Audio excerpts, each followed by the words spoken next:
Halo, selamat siang Tribuners. Anda sedang menyaksikan live update Tribun News edisi Rabu 30 Maret 2022.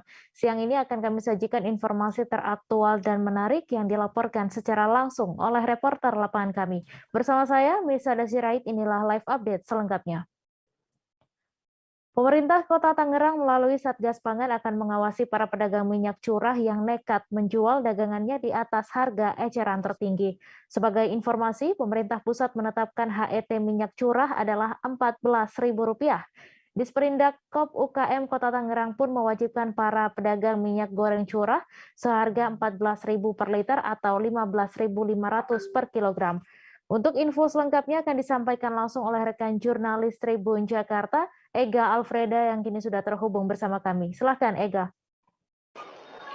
Baik, selamat siang rekan Mei. Terima kasih Tribuners. Kali ini bersama saya Ega Alfreda berada kemarin hari Senin 29 Maret 2022, pemerintah Kota Tangerang sebagai informasi menyalurkan atau mendistribusikan sebanyak 10 ton minyak curah kepada pedagang Pasar Anyar Kota Tangerang, di mana 10 ton minyak ini memang didistribusikan khusus untuk puluhan pedagang minyak curah yang nantinya akan dijualkan kembali kepada masyarakat di tengah langkanya minyak curah dan mahalnya minyak kemasan tersebut.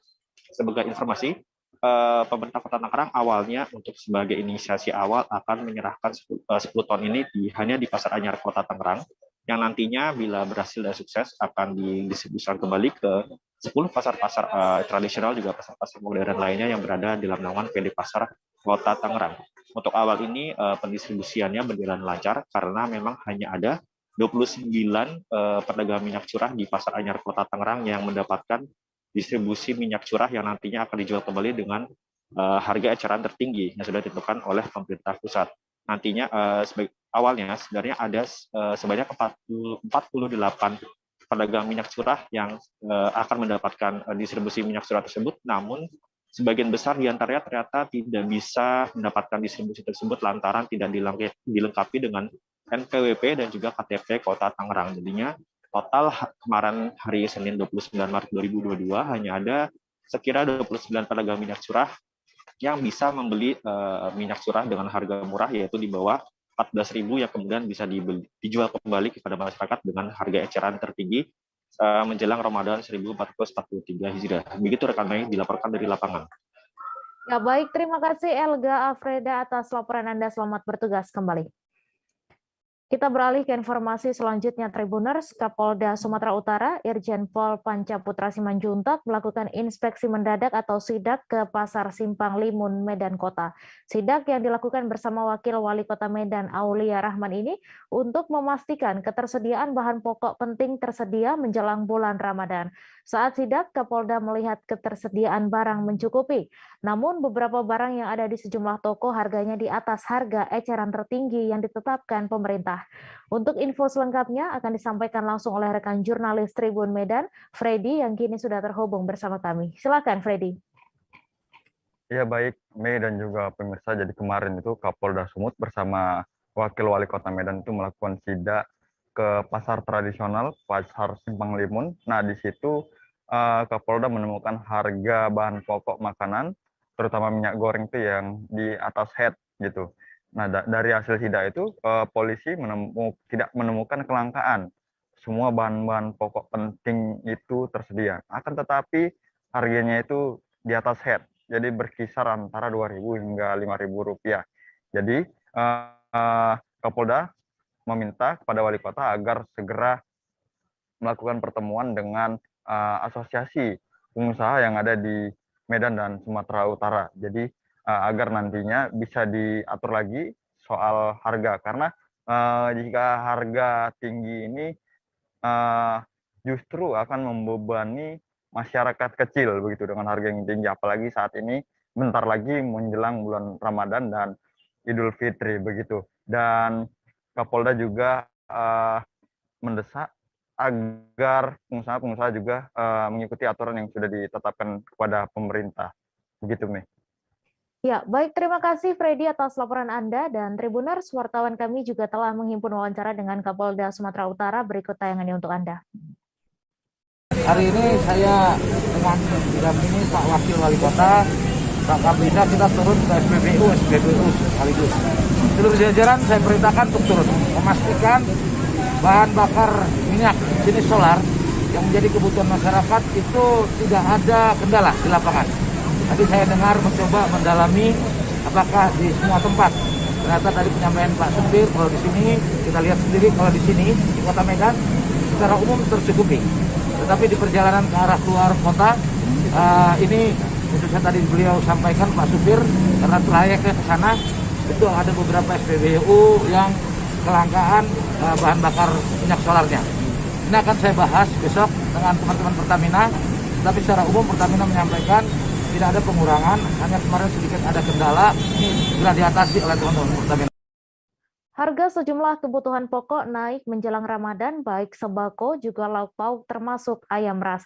Per hari Selasa 29 Maret, harga ayam ras langsung naik melonjak menjadi Rp36.000 per kilogramnya dari harga semula hanya Rp22.000 per kilogram. Naiknya harga ayam ras ini memang sudah menjadi tradisi setiap menjelang Ramadan karena naiknya permintaan. Untuk info selengkapnya akan disampaikan langsung oleh rekan jurnalis Tribun Sumsel, Hartati, yang kini sudah terhubung bersama kami. Silakan Hartati. Ya, selamat siang rekan Mei. Oke, selamat siang Tribuners. Dapat saya laporkan bahwa harga sejumlah kebutuhan bahan pokok di Sumatera Selatan, Palembang, itu menjelang Ramadan naik drastis, salah satunya ini terjadi pada ayam ras. Untuk ayam ras ini sendiri, harga kemarin itu dibanderol Rp36.000 per kilogram di pasar satelit Sako Palembang. Nah, pada hari sebelumnya harga ayam ras ini hanya dibanderol Rp30.000 saja atau naik Rp6.000 per kilogram. Kenaikan ini diprediksi akan jauh lebih naik lagi dan bisa melebihi angka Rp40.000 menjelang akhir pekan nanti, karena akhir pekan nanti adalah mulai masuk Ramadan atau puasa. Karena biasanya menjelang Ramadan itu memang permintaan sembako meningkat karena biasanya masyarakat akan jauh-jauh hari menyetok kebutuhan bahan pokok termasuk lauk pauk, dan karena Ramadan ataupun puasa ini biasanya masyarakat akan menyajikan makanan yang lebih istimewa untuk hidangan keluarga, dan itu salah satunya yang mendongkrak naiknya harga sejumlah kebutuhan pokok. Naiknya harga kebutuhan pokok ini dikatakan oleh pedagang ayam di pasar Sako Ayu itu karena memang harga yang mereka beli dari pedagang di peternakan naik, jadi saat harga modal naik maka harga jual yang mereka lepas ke pasar juga ikut naik. Selain harga ayam ras yang naik, kebutuhan bahan pokok lainnya seperti tepung terigu, gula pasir, cabai, bawang merah, bawang putih juga ikut naik. Dan di Palembang sendiri, Wakil Menteri Perdagangan RI Jerry Sambiaga sempat melakukan kunjungan ke pasar dan juga dibarengi dengan oleh Gubernur Sumatera Selatan Herman Deru juga memantau ketersediaan stok sembako di pasar di Palembang. Dan mereka memastikan bahwa ketersediaan sembako ini aman walaupun memang diakui harganya sedikit naik seperti itu. Dan masyarakat juga sudah mewanti-wanti kenaikan harga sembako ini, misalnya mereka yang sudah memiliki uang jauh-jauh hari menyetok kebutuhan bahan baku. Nah, pemerintah pun juga menghimbau agar masyarakat tidak panik buying, jadi membeli kebutuhan sembako ini seadanya saja. Jadi jangan bagi mereka yang memiliki uang lebih kemudian menyetok dalam jumlah banyak atau menimbun, sehingga masyarakat yang hanya bisa belanja dengan uang pas-pasan per hari menjadi sulit untuk mendapat stok bahan pangan. Seperti itu nih. Ya, baik. Terima kasih Hartati atas laporan Anda. Dan Tribuners, wartawan kami juga telah menghimpun wawancara dengan salah seorang pedagang ayam ras di Pasar Satelit Sako. Berikut tayangannya untuk Anda. Sekarang 36. Kalau kemarin masih 32. Kemungkinan kalau nak masuk puasa naik lagi. Ini ngapa yuk? Memang karena modal kita naik atau cak mana? Tak tahu, mungkin memang karena modalnya naik, apa pakannya naik dulu kan. Pakan makanan ayam tuh naik, jadi melok naik juga kami. Tapi memang trennya kalau nak puasa naik yuk ya harga. Iyalah, mana boleh turun. Nah, konsumen cak mana ngurangi beli apa masih tetap sama konsumen? Tetap sama, tapi mungkin dikurangnya belanja misalnya 2 kilo, jadi 1 kilo hemat lah. Tapi kalau penjualan gitu tetap sama? Normal ya? Normal. Oke. Tidak ada turun, tidak ada. Biasanya pas paling mahal tuh kapan yuk? Berapa hari sebelum Ramadan? Inilah masuk ini. Ini baru naik 1.000. Naik Saya 1.000. nggak tahu kemungkinan naik lagi. Jadi harga kita sesuai dengan modal ya? Iyalah. Ya, siap. Stok minyak goreng masih sulit ditemui pedagang di pasar tradisional Air Madi di Minahasa Utara. Seperti diketahui, sebentar lagi umat muslim akan menyambut datangnya bulan Ramadan tahun 2022. Salah seorang pedagang mengatakan ketersediaan stok minyak goreng langka dan harganya mencapai Rp25.000 per kilogramnya. Untuk info selengkapnya akan disampaikan langsung oleh rekan jurnalis Tribun Manado, Fistel Mukuan, yang kini sudah terhubung bersama kami. Silakan, Fistel. Ya, makasih rekan Mei. Selamat siang Tribuners. Memang dari hasil pantauan kami di pasar tradisional Air Madidi di Kabupaten Minahasa Utara, untuk menjelang bulan Ramadan ini untuk minyak goreng masih langka di pasar tradisional ini. Menurut pedagang sudah sekitar 2-3 bulan ini memang untuk minyak goreng menjadi langka di pasar tersebut. Selain langka, harganya juga naik dari sebelumnya 300-an, saat ini sudah menjadi 400-an, 460.000 dan 5.000 per liter. Itu pun sulit untuk dicari oleh pedagang. Menurut pedagang, dia biasanya seminggu 2 kali bisa mendapat 1 galon dengan ukuran 22 liter.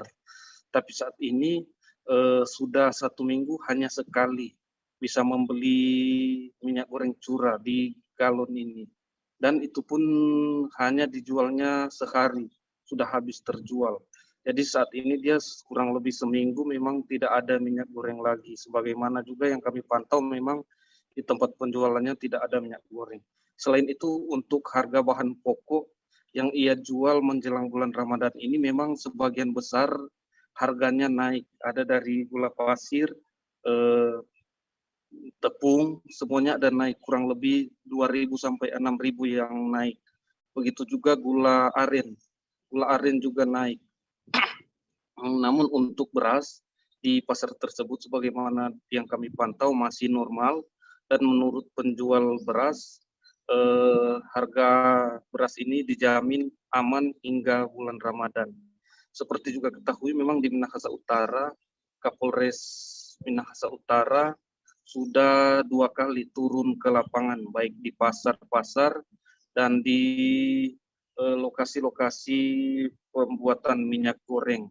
Dan menurut Kapolres Minut, untuk minyak goreng di Minahasa Utara aman hingga bulan Ramadan. Namun dari hasil pantauan kami memang di pasar tradisional masih banyak pedagang-pedagang yang mengeluhkan terkait adanya pengambilan minyak goreng yang masih terbatas dan sangat langka.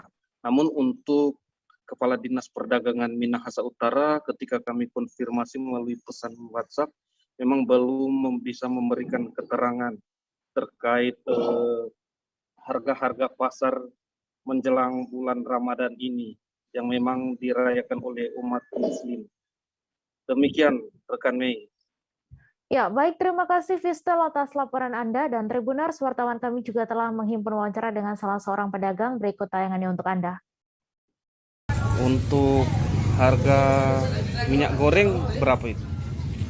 25 lebih. Tapi ada sekarang minyak goreng. Susah minyak goreng ini. Susah stoknya yang masuk atau susah dicari atau gimana? Iya, stoknya susah. Stoknya susah dicari ya? Cuma dapat 1 galon. Satu pedagang 1 galon. Iya. Oh iya. 1 galon itu biasa berapa lama habis? Ada 1 hari habis. 1 hari habis. Lalu 1 minggu. Sehari. Nggak sampai 1 hari 1 galon nih. Jadi biasa 1 minggu dapat 1 galon atau berapa hari? Belum tentu, lain kali seminggu cuma 2 kali masuk. Seminggu 2 kali masuk ya. Tapi ada kalanya tidak menentu, ada kalanya tidak. Iya, ya. Enggak tentu. Jadi segalon itu ya, hanya 1 galon yang 1 galon berapa lagi? Kosong. Selama seminggu baru sekali ya, Le. Seminggu lebih baru dapat 1 kali. 1 galon berapa liter itu? 22 liter. Berapa dibeli 1 galon? 1 galon untuk sekarang 460. Sekarang ya. Ya ini jadi langka minyak goreng curah ini sejak kapan lagi? Enggak tahu. Kalau dia normal keluar, no. Kalau dia turun. Tapi yang dia sekarang langka dari ibu di sini sejak kapan? Awal Maret ini atau? Iya sudah hampir 3 bulan. Terus hampir 3 bulan. Viral siswa SD Negeri 3 Sungai Buluh di Awang Landas, Desa Sungai Buluh, Kecamatan Labuan Namas Utara, Kabupaten Hulu Sungai Tengah, Kalimantan Selatan, berangkat ke sekolah menggunakan baskom. Meski pihak Pemkab Hulu Sungai Tengah menyebut sebagai kearifan lokal, namun hal tersebut dinilai sangat membahayakan bagi anak-anak. Terlebih, medan yang dilewati adalah perairan rawa terbentang luas dengan kedalaman 3 hingga 5 meter. Untuk info selengkapnya akan disampaikan langsung oleh rekan jurnalis Banjarmasin Pos, Hanani, yang kini sudah terhubung bersama kami. Hanani, silahkan. Ya, terima kasih Mai dan Tribuners. Beberapa hari lalu video viral beredar di sosial media di mana 3 siswa terlihat dengan susah payah mengayuh baskom besar yang dinaiki mereka untuk mencapai sekolah. Mereka adalah Wiska, Ramli, dan Sakbani, siswa kelas 5 SDN 3 Sungai Buluh di Awang Landas, Kecamatan Labuan Namas Utara, Kabupaten Hulu Sungai Tengah, Kalimantan Selatan. Kondisi tersebut membuat banyak kalangan tersentuh meskipun pihak Pemkab HST itu menyebut sebagai kearifan lokal, namun dinilai sangat membahayakan bagi anak-anak. Apalagi medan yang dilewati adalah perairan rawa yang terbentang luas dengan kedalaman 3 sampai 5 meter. Bantuan secara pribadi telah diberikan oleh pihak yang tersentuh pada Selasa 29 Maret kemarin. Bantuan tersebut berupa 4 unit perahu dengan panjang 4 meter 3 unit dan 5 meter 1 unit lengkap dengan peralatan dayungnya. Perahu langsung diantar ke sekolah dengan harapan setelah ini tidak ada lagi anak-anak yang pakai baskom berangkat ke sekolah mereka karena diberikan untuk sekolah dan bisa digunakan bagi semua siswa yang membutuhkan. Sementara pihak pemberi bantuan sendiri menolak diekspos itu dengan alasan bantuan tersebut murni sebagai ungkapan rasa empati kepada mereka, anak-anak nelayan tersebut. Salah satu guru di SDN 3 Sungai Buluh yang saya wawancarai kemarin juga, Irnida, memberikan pernyataan bahwa perahu tersebut bisa, dengan adanya perahu tersebut, pihak sekolah akan mengarahkan anak-anak mereka tak lagi pakai baskom, seperti itu. Terus apalagi kondisi saat ini cukup membahayakan karena selain air rawanya sedang dalam, juga ancaman angin kencang. Sedangkan Nawiyah, orang tua Sakbani, salah satu siswa di SD Sungai Buluh, sejak kelas 2 SD sudah menggunakan baskom tersebut, dan orang tuanya menyatakan sebenarnya khawatir anaknya berangkat dan pulang sekolah menggunakan alat untuk mencuci pakaian itu, apalagi pernah mengalami terbalik saat naik baskom, namun untungnya terbalik di dekat rumah lanting mereka sehingga masih aman. Yang membuat orang tua mereka khawatir jika terbalik di titik yang dalam itu kemampuan anak-anak berenang maksimal menurut orang tua mereka itu cuma 10 meter. Lebih dari itu misalnya baskom terbalik, lalu diterpa angin bisa terseret arus air lebih jauh. Terus Nawiyah juga mengakui sebagai orang tua dia tidak bisa mengantar jemput anaknya ke sekolah itu karena kadang harus mencari nafkah pagi-pagi sekali sebelum anaknya berangkat sekolah. Mereka adalah nelayan penangkap ikan. Awang Landas sendiri adalah anak desa Sungai Buluh yang merupakan perkampungan unik. Berada di tengah perairan rawa dengan kedalaman 3-5 meter, di mana warga tinggal di rumah lanting atau rumah terapung yang bisa berpindah lokasi di tengah perairan rawa tersebut saat musim kemarau. Sekolah SDN Sungai Buluh sendiri berada di tengah perairan rawa yang hanya bisa diakses dengan transportasi air dengan jumlah siswanya hanya 25 orang.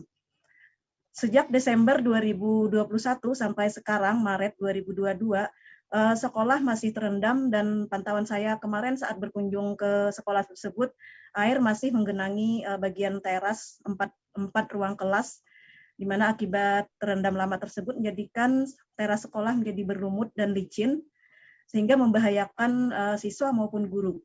Karena kondisi itu pula, proses belajar terpaksa memanfaatkan 2 ruang kelas yang lebih tinggi. Kondisi ruang kelas di bagian jendela, dinding, dan lantainya sudah lapuk dan bolong-bolong, dan belajar pun dilakukan terpaksa secara lesehan. Sedangkan kerusakan parah itu terjadi di bagian plafon, di mana terjadi hampir di semua ruang kelas. Berada di tengah perairan rawa yang berbentang luas, membuat kawasan tersebut memang rawan angin kencang juga. Demikian, Mai, laporan saya. Baik, terima kasih Hanani atas laporan Anda. Selamat bertugas kembali. Kita beralih ke informasi selanjutnya, Tribuners. Wakil Ketua DPD RI Mahyudin turut menyoroti belum adanya akses jalan ke wilayah perbatasan Kalimantan Utara seperti di wilayah Apaukayan, Malinau. Ketiadaan akses tersebut menjadikan masyarakat Apaukayan mengandalkan jalan perusahaan milik PT Sumalindo sebagai jalan akses untuk mendatangkan kebutuhan pokok dari Mahakam Ulu, Kalimantan Timur. Untuk info selengkapnya akan disampaikan langsung oleh rekan jurnalis Tribun Kaltara, Ilhami Faudi, yang kini sudah terhubung bersama kami. Silakan, Faudi. Baik, rekan Medan Tribuners dapat dilaporkan bahwa sampai saat ini warga di pedalaman dan perbatasan Kaltara, yaitu di wilayah Apaukayan, Malinau, masih mengandalkan jalan akses milik perusahaan sebagai jalur untuk mendatangkan sembako dari wilayah Mahakam Ulu, Kalimantan Timur. Mengingat akses jalan menuju Apaukayan sampai saat ini masih dalam tahap pembangunan, sehingga wilayah Apaukayan belum sepenuhnya terbebas dari keterisolasian. Kondisi wilayah di Apaukayan ini turut menjadi sorotan dari Wakil Ketua DPD RI Mahyudin saat berkunjung ke Kalimantan Utara. Dirinya mengaku akan membantu persoalan di wilayah Kaltara, khususnya di wilayah pedalaman, dengan memanggil stakeholder terkait seperti PT Sumalindo sebagai pemilik jalan akses, lalu dengan Kementerian Kehutanan dan juga dengan Kementerian ATR BPN. Ini dilakukan agar nantinya ada kesepakatan terkait perbaikan jalan akses yang saat ini menjadi jalur yang diandalkan oleh warga masyarakat Apaukayan.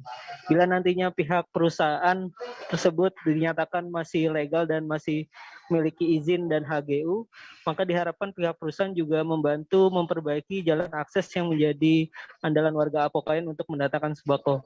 Namun bila memang nantinya pihak perusahaan atau PT Sumalindo ini sudah tidak lagi memegang izin atau HGU-nya sudah habis, Mahyudin memberikan ide atau konsep agar nantinya jalan akses tersebut dapat dialihkan kepemilikannya kepada negara untuk nantinya diperbaiki oleh negara, baik itu oleh APBN atau APBD. Dan sampai saat ini Mahyudin mengaku pihaknya nanti akan memanggil semua pihak untuk mendiskusikan kembali terkait perbaikan akses jalan bagi masyarakat Kaltara, khususnya yang tinggal di wilayah perbatasan dan pedalaman. Begitu rekan Mei laporan. Terima kasih Faudi atas laporan Anda, dan Tribuners, wartawan kami juga telah menghimpun wawancara dengan Wakil Ketua DPD RI. Berikut tayangannya untuk Anda. Jika mungkin statusnya bagaimana, karena saya belum tahu, makanya nanti saya juga akan berdiskusi dengan Kementerian Kehutanan, status perusahaan itu seperti apa, izin akhirnya sampai kapan. Jika mungkin nanti kita cek apakah sudah habis atau masih berlangsung. Kalau masih berlangsung mungkin kita minta kerjasama untuk bisa diperbaiki ruas jalan itu untuk bisa diakses masyarakat. Ya, tapi yang prioritas utama adalah tentu supaya ini bisa terbuka dulu. Tadi dari Balai sudah mempresentasikan, intinya adalah yang di kawasan Kalimantan Utara itu sekitar 11 km lagi yang harus dibuka. Itu sudah bisa tembus dari Long Pahangai sampai ke Apaukayan. Tim vaksinasi Puskesmas Seon bertaruh nyawa menerjang arus sungai demi memberi vaksin warga di pedalaman Dusun Babahane, Desa Wemeda, Kecamatan Malaka Timur, Kabupaten Malaka, Nusa Tenggara Timur. Ketua Tim Pengelola Vaksinasi Puskesmas Seon mengungkapkan pihaknya tidak mengenal lelah melakukan vaksinasi COVID-19 kepada masyarakat, sekalipun masyarakat yang berada di pedalaman. Untuk info selengkapnya akan disampaikan langsung oleh rekan jurnalis Pos Kupang, Nofri, yang kini sudah terhubung bersama kami. Silakan, Nofri. Baik. Tim vaksinator Puskesmas Seon bertaruh nyawa untuk menerjang arus sungai demi memberi vaksin kepada warga yang berada di pedalaman, khususnya di Dusun Babahane, Desa Wemeda, Kecamatan Malaka Timur, Kabupaten Malaka. Ketua Tim Pengelola Vaksinasi Puskesmas Seon, Selviani Mintaulin, kepada Poskupang membenarkan hal tersebut pada Selasa 29 Maret 2022. Selviani mengungkapkan pihaknya tidak kenal lelah melakukan vaksinasi COVID-19 kepada warga di pedalaman, khususnya di Dusun Babahane, salah satu wilayah terpencil yang berada di Desa Wemeda. Ia menuturkan bahwa kondisi sesulit apapun, timnya tetap melakukan pelayanan terhadap warga yang berada di salah satu dusun di terpencil yang berada di Desa Wemeda ini. Ia menuturkan timnya menyeberang sungai dengan arus yang deras demi melayani vaksinasi kepada masyarakat di pedalaman Babahane.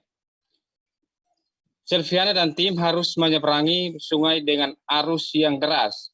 Alhasil, mereka harus berpegangan tangan satu sama lain untuk bisa menahan keseimbangan tubuh.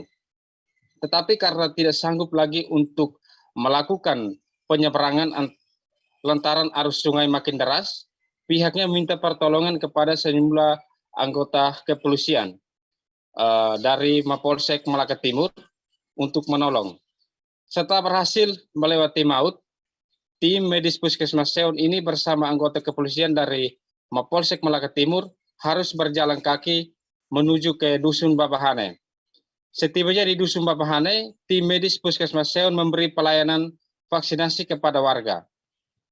Setibanya di Dusun Babahane, tim medis Puskesmas Seon langsung memberi pelayanan terhadap warga di Dusun Babahane.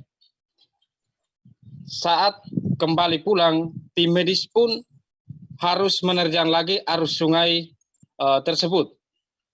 Kali ini, tim medis kehilangan satu buah safety box dengan kapasitas 5 liter.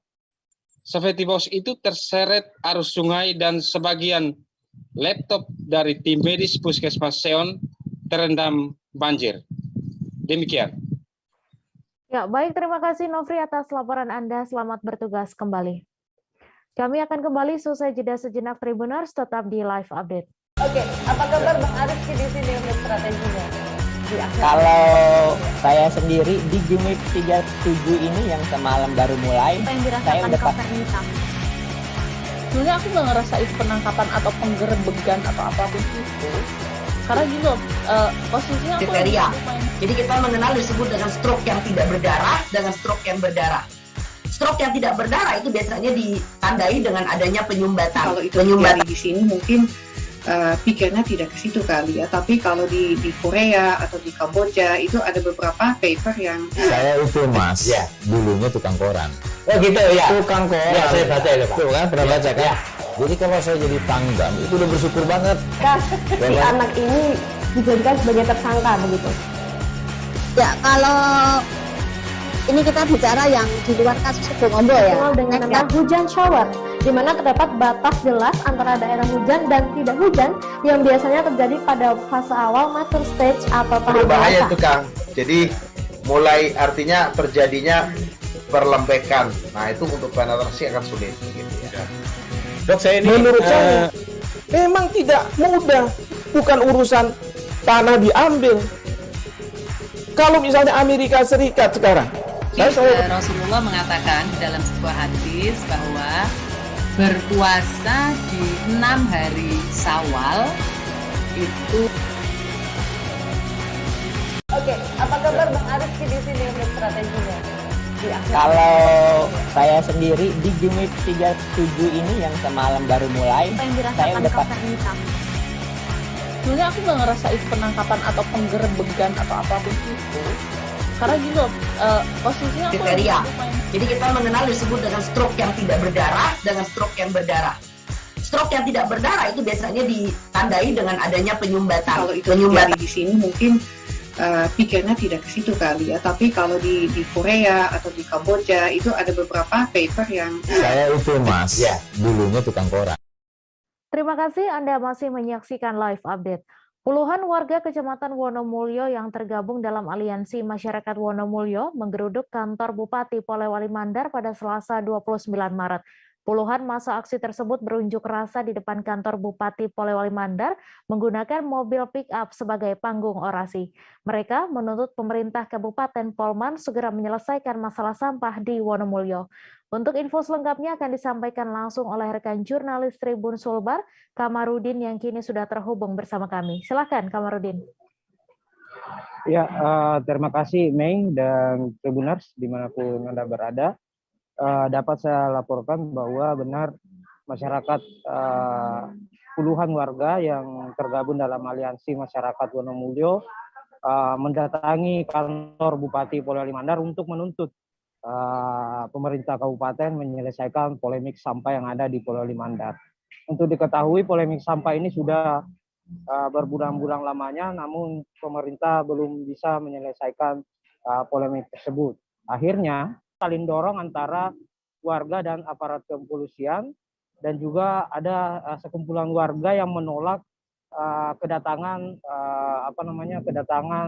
para pendemo tersebut. Aksi juga diwarnai dengan membakar ban. Yang menarik dalam aksi tersebut juga ada spanduk yang bertulis kasih lihat jagomu.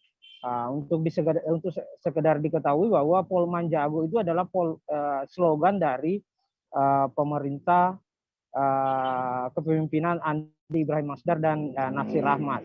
Nah, para pendemo datang menunjukkan spanduk tersebut bahwa Polman Jago tidak bisa disematkan dalam pemerintahan tersebut karena tidak bisa menyelesaikan problem sampah di Kabupaten Polewali Mandar. Dapat saya sampaikan juga bahwa Asisten 2 Pemerintah Kabupaten Polewali Mandar, yakni Sukirman Saleh, menemui para pendemo yang ada di depan kantor Bupati. Menurut Sukirman bahwa pemerintah telah melakukan upaya untuk penyelesaian sampah, dan dalam unjuk rasa tersebut juga diwarnai aksi saling dorong. Dalam aksi saling dorong ini Agus Salim sebagai penanggung jawab aksi terkena pukulan dari oknum yang tidak bertanggung jawab. Aco mengatakan dia terkena pukulan di pelipis bagian kirinya, namun dia tidak sempat melihat siapa orang yang melakukan pemukulan. Dalam aksi tersebut, setelah kericuhan, polisi bersama Satpol PP akhirnya bisa mengamankan kericuhan karena pendemo juga sudah mulai mengkondusifkan suasana. Nah, untuk sekedar diketahui sampai saat ini belum ada kejelasan mengenai kapan TPA itu bisa berfungsi, karena menurut Sukirman dan DLHK, Dinas Lingkungan Hidup dan Kehutanan mengatakan bahwa sekitar 2 minggu, dia menjanjikan sekitar 2 minggu perizinan terkait dokumen itu akan dirampungkan, dan insya Allah pada bulan Maret katanya sudah bisa dipakai sebagai TPA. Demikian yang dapat saya laporkan. Baik, terima kasih Kamarudin atas laporan Anda. Selamat bertugas kembali. Kita beralih ke informasi selanjutnya, Tribuners. Ratusan rumah warga mengalami kerusakan usai dilanda hujan deras disertai angin puting beliung di 2 daerah di Provinsi Kepulauan Bangka Belitung pada Selasa 29 Maret. 2 daerah tersebut yakni Kelurahan Temberan, Kecamatan Bukit Intan, dan Desa Kebintik, Kecamatan Pangkalan Baru. Kepala BPBD Provinsi Kepulauan Bangka Belitung mengatakan sedikitnya 124 rumah mengalami kerusakan akibat bencana alam tersebut. Untuk info selengkapnya akan disampaikan langsung oleh rekan jurnalis Bangka Pos, Cepi Marlianto yang kini sudah terhubung bersama kami. Silakan Cepi. Baik, terima kasih rekan Mai. Memang hujan deras disertai angin kencang terjadi di sejumlah daerah di Provinsi Kepulauan Bangka Belitung pada hari Selasa 29 Maret 2020 kemarin.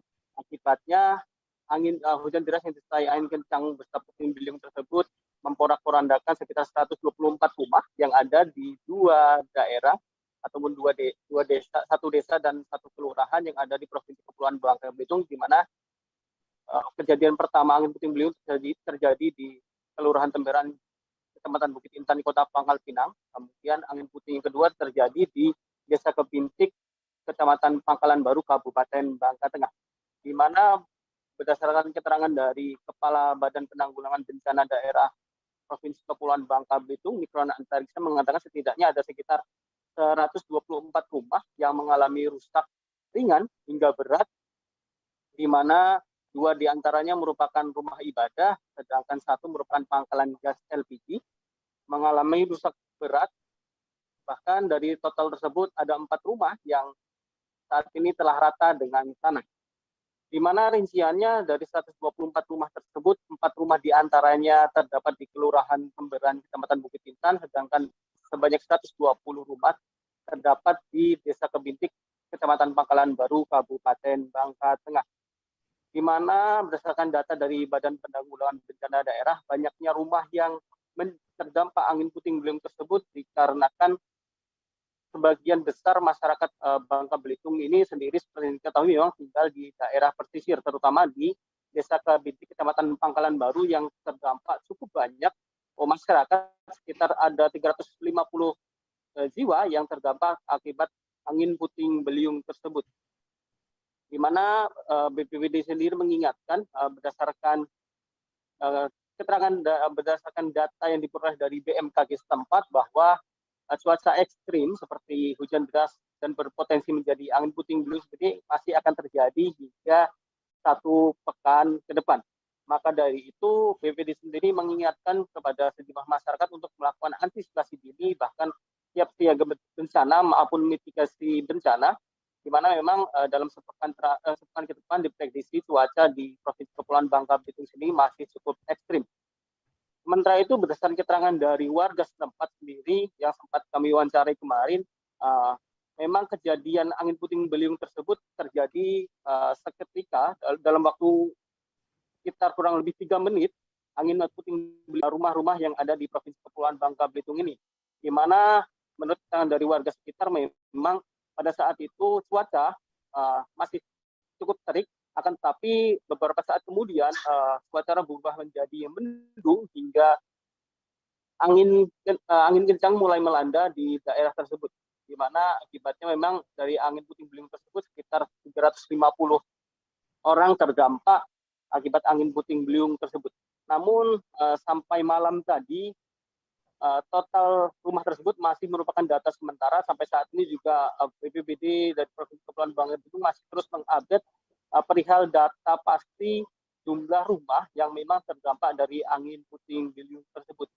Di mana sejak kemarin juga petugas gabungan mulai dari TNI Polri, BPBD, kemudian Dinas Sosial hingga Tagana Provinsi Kepulauan Bangka Belitung telah mendirikan 3 tenda darurat yang disediakan bagi masyarakat yang terdampak dari angin puting beliung yang cukup parah yang terjadi di Provinsi Kepulauan Bangka Belitung ini, di mana 3 tenda darurat tersebut diletakkan di Kelurahan Temberan, Kecamatan Bukan, menuju kawasan yang dilanda angin puting beliung tersebut. Begitu rekan Mei. Ya, baik, terima kasih Cepi atas laporan Anda, dan Tribuners, wartawan kami juga telah menghimpun wawancara dengan Bupati Bangka Tengah serta warga setempat. Berikut tayangannya untuk Anda. Kita upayakan ya, memberikan bantuan tenda sementara kepada yang kena dampak untuk menutupi sebagian rumah mereka yang masih bisa untuk ditutupi. Ya. Dan hari ini, malam ini kita juga masih bergerak membuat tenda pengungsian kalau memang ada masyarakat yang memang ada rumah yang memang nggak mungkin kan lagi. Dan kita aplikasi 2 tenda, 2 titik nanti ya. Dan 1 dapur umum yang menyiapkan makanan yang kita siapkan mulai dari malam ini sampai ke depan kita siapkan. Pak, untuk ada berapa rumah Pak yang terdampak angin puting beliung di Desa Kebintik ini sendiri Pak? Ya, sampai tadi kita sudah hitung kurang lebih 120 rumah yang kena puting beliung ini, 4 rumah yang rata. ya yang betul-betul kena dampak itu habis ya 4 rumah, dan sampai hari ini kita terus mendata rumah-rumah tersebut dan sambil kita menunggu nanti informasi dari aparatur desa juga untuk terus mengevakuasi ya masyarakat yang akan ada dampak itu. Kejadiannya jam 3 sore. Sore tadi Pak ya? Ya.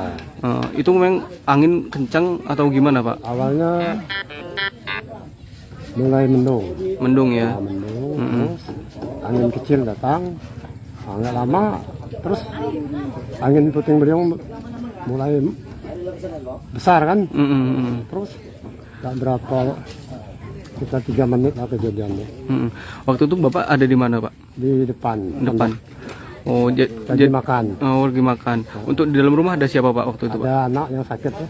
Oh, lagi sakit Pak ya? Barusan pulang dari rumah sakit di kamar, terus langsung terjadi. Untung ibunya langsung menjerit kan, langsung narik anaknya, langsung bawa keluar. Dia bilang keluar. Kami masih akan menyajikan informasi menarik lainnya untuk Anda, tetap di Live Update. Oke, apa kabar Bang Arif di sini untuk strateginya? Kalau saya sendiri di Gumip 37 ini yang semalam baru mulai, Apa yang saya dirasakan udah Kapten Hitam?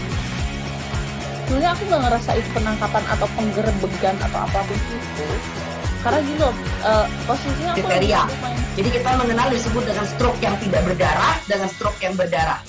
Stroke yang tidak berdarah itu biasanya ditandai dengan adanya penyumbatan. Kalau itu terjadi di sini mungkin pikirnya tidak ke situ kali ya. Tapi kalau di Korea atau di Kamboja itu ada beberapa paper yang Saya itu Mas, dulunya tukang koran. Oh gitu ya? Tukang koran. Ya, saya baca itu Pak. Tuh kan, pernah baca kan? Jadi kalau saya jadi pangdam, itu udah bersyukur banget. Si anak ini dijadikan sebagai tersangka begitu. Ya, kalau ini kita bicara yang di luar kasus Sebongombo ya. Dikenal dengan nama hujan shower, di mana terdapat batas jelas antara daerah hujan dan tidak hujan yang biasanya terjadi pada fase awal mature stage atau tahap Berbahaya dewasa. itu Kang. Jadi mulai artinya terjadinya perlembekan. Nah itu untuk penetrasi akan sulit. Gitu ya. Dok, saya ini menurut saya memang tidak mudah, bukan urusan tanah diambil. Kalau misalnya Amerika Serikat sekarang, Rasulullah mengatakan dalam sebuah hadis bahwa berpuasa di 6 hari Syawal itu. Oke, apa kabar Bang Arif di sini untuk strateginya? Terima kasih Anda masih menyaksikan Live Update. Pendaftaran bakal calon rektor Universitas Teguh Umar atau UTU telah dibuka sejak 23 Maret lalu. Namun hingga Selasa 29 Maret belum ada satupun yang mendaftar.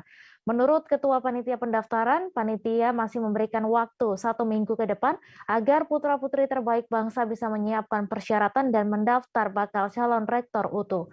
Untuk informasi selengkapnya akan disampaikan langsung oleh rekan jurnalis Serambi News, Sa'dul Bahri, yang kini sudah terhubung bersama kami. Silakan Sa'dul. Baik, terima kasih. Dapat kami sampaikan bahwa kondisi saat ini sejak dibukanya pendaftaran sebagai bakal calon rektor Universitas Teguh Umar Malabo, namun hingga 29 bulan 3 kemarin, hingga kemarin belum ada satupun para bakal calon yang mendaftar sebagai calon rektor Universitas Teguh Umar Malabo. Namun pihak panitia juga menyebutkan bahwa jika nanti hingga batas waktunya belum ada satupun bakal calon yang akan mendaftar sebagai rektor UTU, pihak panitia akan memperpanjang durasi masa pendaftaran sebagai calon rektor UTU nantinya. Minimal dalam masa pendaftaran ini setidaknya ada 3 bakal calon untuk mendaftar sebagai bakal calon rektor UTU. Dan ini diberikan kesempatan kepada putra atau putri terbaik bangsa Indonesia di seluruh pelosok negeri tanah air kita ini, diharapkan bisa untuk mendaftarkan diri sebagai calon rektor UTU Universitas Teguh Umar demi kemajuan pendidikan khususnya di Aceh dan Indonesia pada umumnya. Demikian Baik, terima kasih Sadul atas laporan Anda. Selamat bertugas kembali. Kita beralih ke informasi selanjutnya, Tribuners. Warga Dusun 1 Desa Pandang Dulang, Kecamatan Lawang Wetan, Kabupaten Musi Banyu Asin, digegerkan dengan penemuan sosok jenazah pada Sabtu 26 Maret lalu. Identitas jenazah yang ditemukan tersebut diketahui bernama Reli Sepriyadi, berusia 34 tahun. Penemuan mayat laki-laki di areal perkebunan sawit milik warga itu pertama kali diketahui oleh penjaga kebun. Untuk info selengkapnya akan disampaikan langsung oleh rekan jurnalis Sriwijaya Post, Fajri Ramadan, yang kini sudah terhubung bersama kami. Silakan Fajri. Baiklah, terima kasih rekan Mai. Sebelumnya warga desa Pandang Dulang, Kecamatan Lawang Wetan, Kabupaten Musi Banyu Asin mendadak heboh atas penemuan sosok Mr. X tanpa identitas. Mayat tersebut diketahui bernama Reli Sepriyadi, warga Sekayu, Kabupaten Musi Banyu Asin, di mana identitas tersebut diketahui setelah pihak kepolisian dari Polsek Babatoman melakukan identifikasi dari jasad tersebut. Sebelum ditemukan, jasad tersebut diketahui oleh masyarakat sekitar karena di kebun sawit tersebut ada mobil yang masuk dalam kebun dan teriakan suara minta tolong dari kebun tersebut. Setelah dicek oleh sejumlah warga, ternyata ditemukan mayat laki-laki penuh dengan luka. Lantas setelah dilakukan penyelidikan, mayat tersebut bernama Reli. Pihak kepolisian dari Polsek Babatoman dan Polres Mobat terus melakukan penyelidikan dan melakukan olah TKP tempat terjadinya kasus pembunuhan tersebut. Pihak kepolisian juga saat ini terus mencari barang bukti sejumlah handphone dan identitasnya, namun belum membuahkan hasil. Dugaan sementara kasus tersebut diduga karena dendam. Sebelumnya orang tua Reli juga mengungkapkan sebelum ia pergi, mereka dikasih tahu oleh korban bahwa dia ditelepon oleh temannya dan akan pergi, namun tidak diketahui tujuannya kemana. Lantas kedua orang tuanya pun sontak kaget mendapat laporan bahwa anaknya telah meninggal dunia dengan sejumlah luka tusukan. Demikian rekan Mei. Ya, baik, terima kasih Fajri atas laporan Anda. Dan Tribuners, wartawan kami juga telah menghimpun wawancara dengan Kasubag Humas Polres Muba. Berikut tayangannya untuk Anda. Ini begini, betul informasi dari masyarakat bahwa telah terjadi penemuan mayat. Setelah itu anggota kita ke TKP untuk olah TKP, namun di sana belum ditemukan istilahnya siapa pelakunya, hanya ada korban. Dia mengalami luka tusuk. Jadi sementara ini Polres Musi Banyu Asin masih melakukan penyelidikan untuk mencari motif ataupun pelakunya. Di kejadian tersebut di mana, Dan? Jadi kejadian tersebut di Desa Pandang Dulang, kira-kira 1,5 kilometer dari Jalan Poros Lintas Tengah Sekayu Lingau. Terima kasih, Dan. Keluarga korban pembunuhan di Pasar Angso Duo yang terjadi pada 22 Januari 2022 lalu histeris saat menyaksikan rekonstruksi yang dilakukan Polresta Jambi pada Selasa 29 Maret. Di awal rekonstruksi, pihak keluarga masih mengikuti dengan baik 26 adegan yang berlangsung. Namun setelah semua adegan selesai, keluarga korban mencoba menyerang pelaku yang saat itu digiring petugas keluar dari ruang tempat rekonstruksi berlangsung. Untuk info selengkapnya akan disampaikan langsung oleh rekan jurnalis Tribun Jambi, Aryo Tondang, yang kini sudah terhubung bersama kami. Silakan Aryo. Baik, terima kasih Mei dan selamat siang untuk Tribuners. Untuk kami informasikan memang setelah penangkapan terhadap pelaku pembunuhan di Angso Duo, lebih tepatnya buruh angkut di Pasar Angso Duo beberapa bulan lalu, saat kemarin tim dari Inavis bersama dengan Reskrim Polresta Jambi melakukan rekonstruksi untuk mengungkap kronologis pasti pembunuhan terhadap Amron yang menjadi korban pembunuhan pada saat itu. Di mana ada 26 adegan, Mei, yang diperagakan dalam rekonstruksi ini untuk kepentingan pengadilan untuk mengungkap kasus ini. Namun yang menarik memang, Mei, yang seperti disebutkan di awal tadi, saat rekonstruksi masih berjalan baik, pihak keluarga yang menyaksikan masih kooperatif dan mengikuti dari tepi atau dari sisi garis polisi yang dipasang petugas.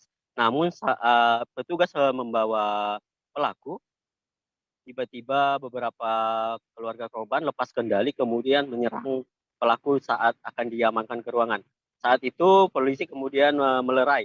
Hingga beberapa menit kemudian saat petugas kembali menggiring pelaku ke dalam mobil untuk dibawa ke ruang tahanan, saat itu kembali terjadi keributan dan lebih parah lagi, di mana memang keluarga korban sampai-sampai hampir atau nyaris merusak pintu petugas yang akan membawa pelaku ini. Mei. Untuk informasi juga Mei, bahwasanya pembunuhan ini terjadi dilandaskan atas hal sepele, di mana saat itu antara korban dan pelaku sedang bekerja seperti biasa mengangkat barang saat subuh di Pasar Angso 2 tepatnya, kemudian gerobak mereka ini bersenggolan. Hal sepele ini kemudian memicu perdebatan, kemudian pelaku yang memang selalu membawa pisau di pinggangnya, yang diselipkan di pinggangnya, lepas kendali kemudian menikam punggung korban di belakang 2 kali, kemudian di bagian perut 2 kali, hingga korban juga mengalami luka di bagian tangan saat menepis tikaman dari pelaku, sehingga korban tewas di tempat saat itu juga. Namun setelah mendapat informasi, tim dari Polresta Jambi bergerak cepat, tidak cukup atau tidak sampai 24 jam, pelaku langsung diamankan di wilayah Sumatera Selatan hingga akhirnya berhasil dibawa. Saat itu 2 orang diamankan termasuk paman pelaku. Namun keterangan dari pihak kepolisian, Mei, bahwasanya saksi atau paman yang bernama Hasan ini saat ini hanya diperiksa sebagai saksi, belum ada tindak lanjut. Kita akan konfirmasi bagaimana kemudian tindak lanjut dari polisi terkait kasus ini. Begitu, Mei. Ya, baik. Terima kasih Aryo atas laporan Anda, dan Tribuners, wartawan kami juga telah menghimpun wawancara dengan Wakasat Reskrim Polresta Jambi. Berikut tayangannya untuk Anda. Hari ini kita telah melaksanakan kegiatan rekonstruksi kasus dugaan pembunuhan dan atau kasus penganiayaan yang mengakibatkan korban meninggal dunia. Itu kejadian pada bulan Januari, tanggal 22 Januari tahun 2022, TKP di Angso 2, di Pasar Angso 2. Tujuan dari kegiatan rekonstruksi ini tentunya untuk supaya kita mendapat gambaran yang lebih jelas tentang peristiwa yang terjadi. Diharapkan nanti dalam proses penyidikan, kemudian tahap penuntutan dan seterusnya, baik penyidik, penuntut, dan hakim akan mendapatkan suatu gambaran tentang peristiwa sehingga merasa yakin terhadap peristiwa yang terjadi dan perbuatan tersangka. Pembusur di apotek Puuwatu Farma Kota Kendari, Sulawesi Tenggara berinisial AR dibekuk polisi. Tersangka AR dibekuk aparat Satreskrim Kepolisian Resor Kota atau Polresta Kendari pada Sabtu 26 Maret. Akibat penyerangan yang dilakukan, kulkas, etalase, obat, pipa, hingga wastafel apotek dirusak sejumlah pemuda dengan menggunakan busur, parang, dan batu.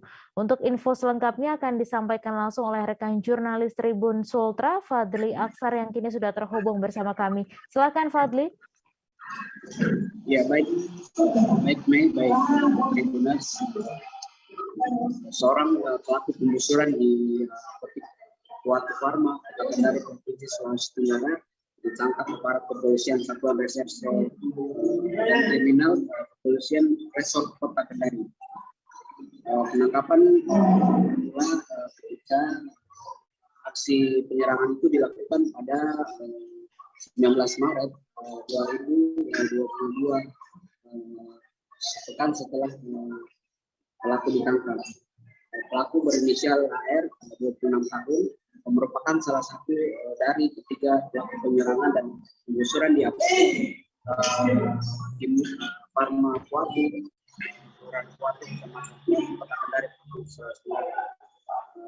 Penyerangan dan penggusuran di apotek itu bermula saat salah satu rekan tersangka sendiri datang dalam keadaan mabuk, karena sebelumnya 3 orang pelaku ini melakukan pesta miras di salah satu rumah. Kemudian salah satu rekan mereka kemudian pergi mengarah ke dekat apotek tersebut. Setibanya di dekat apotek, di situ ada rental PS. Sampai ini juga knalpot dan mengucapkan botol bensin, namun aksi itu ditegur oleh salah satu atau paman pemilik apotek. Kemudian karena tersangka ini, para tersangka mau ditegur, kemudian datang menarik baju dari paman pemilik apotek, sehingga terjadi pemukulan.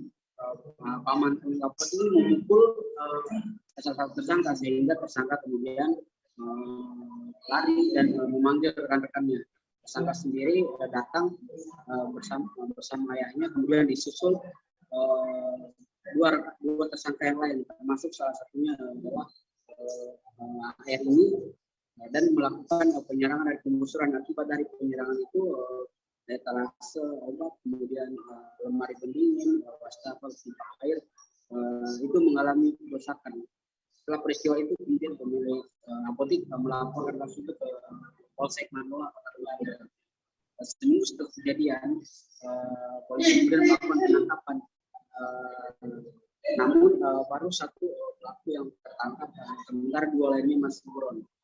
Selanjutnya dalam penangkapan itu polisi mengamankan empat mata busur, kemudian dua barang panjang yang digunakan saat penggusuran dan penyerangan apotek, kemudian ada jok motor, pakaian tersangka sendiri. Tersangka kemudian ditetapkan melanggar undang-undang tentang perusakan pasal 170 dan 406 KUHP dengan ancaman 5 tahun penjara. Demikian Mei. Baik, terima kasih Fadli atas laporan Anda, dan Tribuners, wartawan kami juga telah menghimpun wawancara dengan Kabak Ops Polresta Kendari. Berikut tayangannya untuk Anda. Untuk memberitahukan bahwasanya Farhan dipukul oleh pemilik apotek. Dari situ tersangka dengan teman-temannya pergi ke apotek tersebut dan melakukan pengerusakan, di apotek tersebut. Untuk tersangka ada 3 orang, namun masih 2 orang masih dalam pencarian. Ya. Untuk tersangka dikenakan pasal 170 atau pasal 406 KUHP dengan ancaman hukuman maksimal 5 tahun 6 bulan penjara. Seorang asisten rumah tangga asal Sukabumi berinisial S berusia 38 tahun menjadi korban ruda paksa 2 orang laki-laki. S yang tinggal di salah satu kosan di Kecamatan Cipocok Jaya, Kota Serang, mengalami depresi lantaran tidak ada yang mau bertanggung jawab atas kehamilannya. S juga diketahui melahirkan bayi di lantai kamar kos sendiri tanpa bantuan siapapun. Untuk info selengkapnya akan disampaikan langsung oleh rekan jurnalis Tribun Banten, Milda Niati, yang kini sudah terhubung bersama kami. Silakan Milda. Ya, halo Mei. Dapat dilaporkan bahwasanya berdasarkan informasi dari Kapolres Serang Kota, KBP Maruli Ahiles Utapea, bahwasanya korban ini berinisial S berusia sekitar 38 tahun adalah warga asal Sukabumi. Beliau kesehariannya bekerja sebagai asisten rumah tangga. Selain itu, dia juga mengenal seorang pria dalam rangka untuk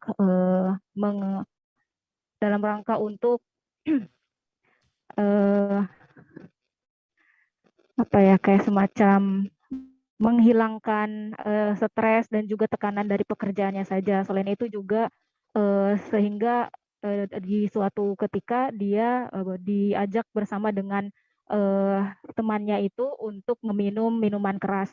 Di satu sisi temannya juga membawa 1 orang temannya, dan kemudian S dipaksa untuk meminum miras tersebut, dan akhirnya dia disuguhi oleh 2 orang pria tersebut dan akhirnya sampai hamil.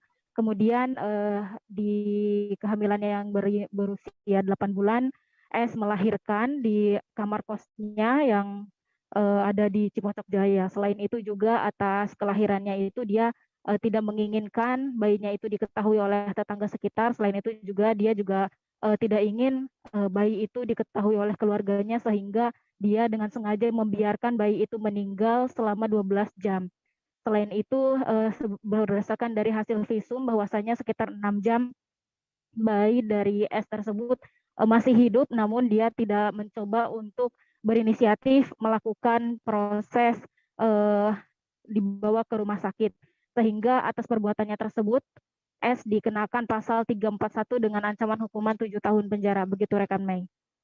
Baik, terima kasih Milda atas laporan Anda, dan Tribuners, wartawan kami juga telah menghimpun wawancara dengan Kapolres Serang Kota. Berikut tayangannya untuk Anda. Ini adalah gunting yang digunakan oleh pelaku untuk menggunting ari-ari yang ada di pusat bayi tersebut. Gunting ini adalah gunting yang biasa ada di dalam kamar kos-kosan. Nomor berapa?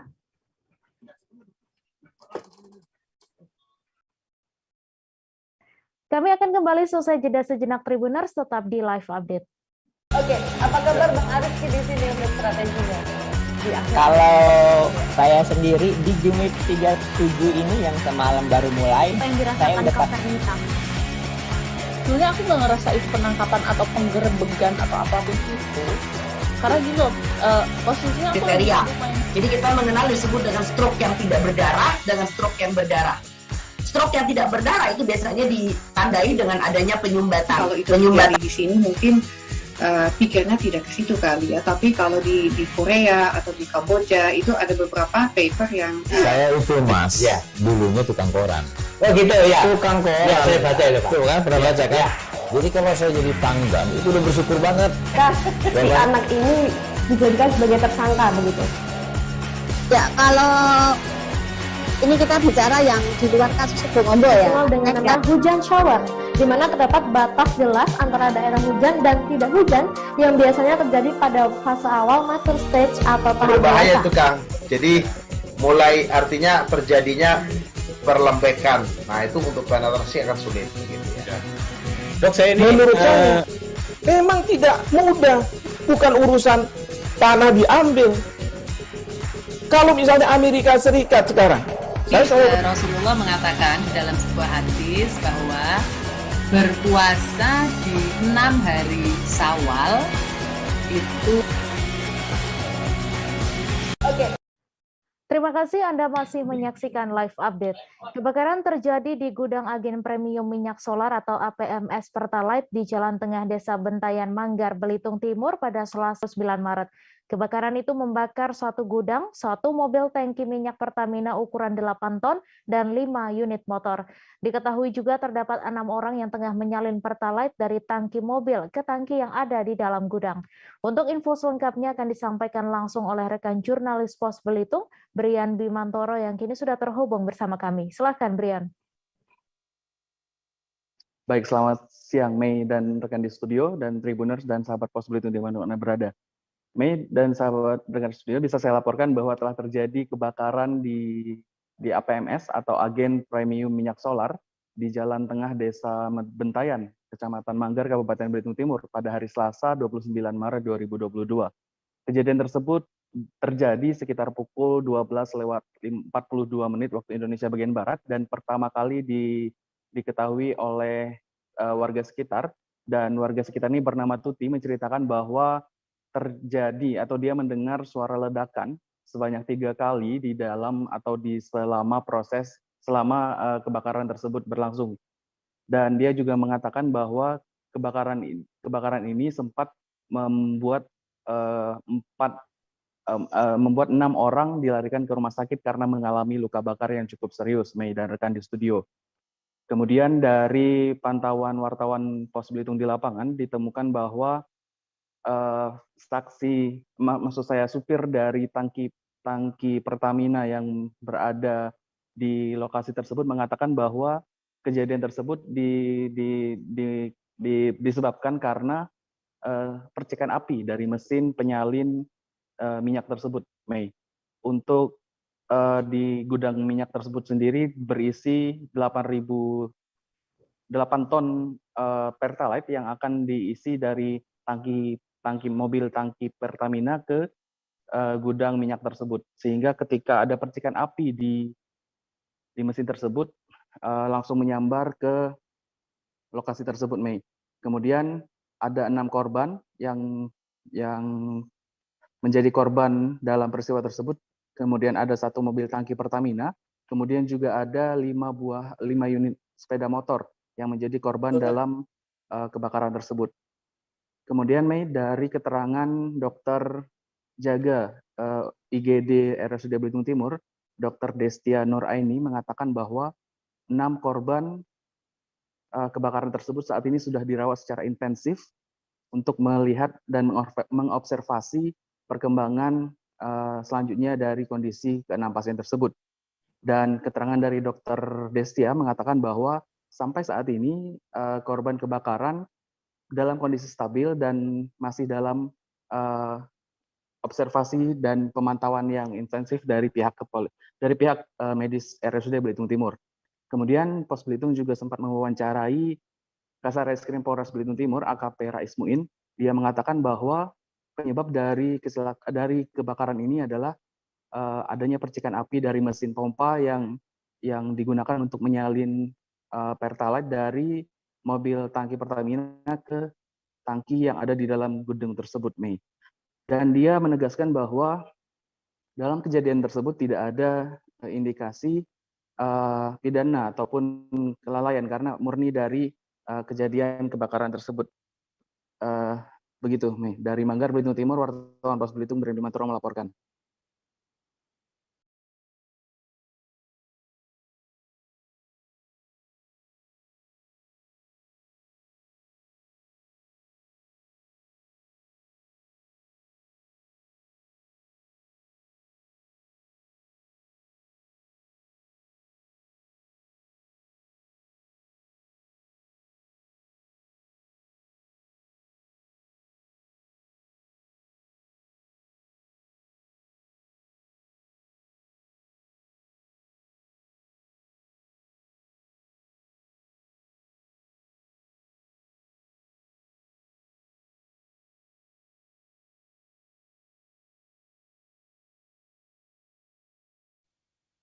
Kita beralih ke informasi selanjutnya, Tribuners. 2 kelompok mahasiswa di kampus UIN 2 Alauddin Makassar ricuh pada Selasa 29 Maret. Bentrokan tersebut terjadi di lapangan basket kampus 2 UIN Alauddin. Kericuhan tersebut melibatkan aksi saling lempar dan adu jotos sejumlah mahasiswa. Namun belum diketahui pemicu dari bentrokan tersebut. Untuk info selengkapnya akan disampaikan langsung oleh rekan jurnalis Tribun Timur, Said Zulfadli, yang kini sudah terhubung bersama kami. Silakan, Said. Ya, rekan Mai, di mana aksi kericuhan atau bentrok ini terjadi di kampus 2 UIN Alauddin yang terletak di Kecamatan Sombaupus, Kabupaten Goa, Sulawesi Selatan, di mana kericuhan ini menghebohkan para mahasiswa. Bahkan ada sekira ratusan mahasiswa saling melempar batu satu sama lain dan saling pukul.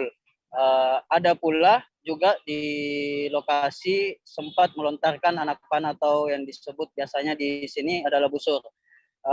Menurut security dari keterangannya yang diperoleh bahwa hingga saat ini pihaknya belum mengetahui pasti apa pemicu hingga peristiwa kericuhan atau bentrok ini terjadi. Namun sejumlah fasilitas dan mahasiswa serta pimpinan fakultas itu menjadi korban. Beberapa mahasiswa itu menjadi korban, tapi hanya dari informasi yang diperoleh hanya luka ringan. Begitu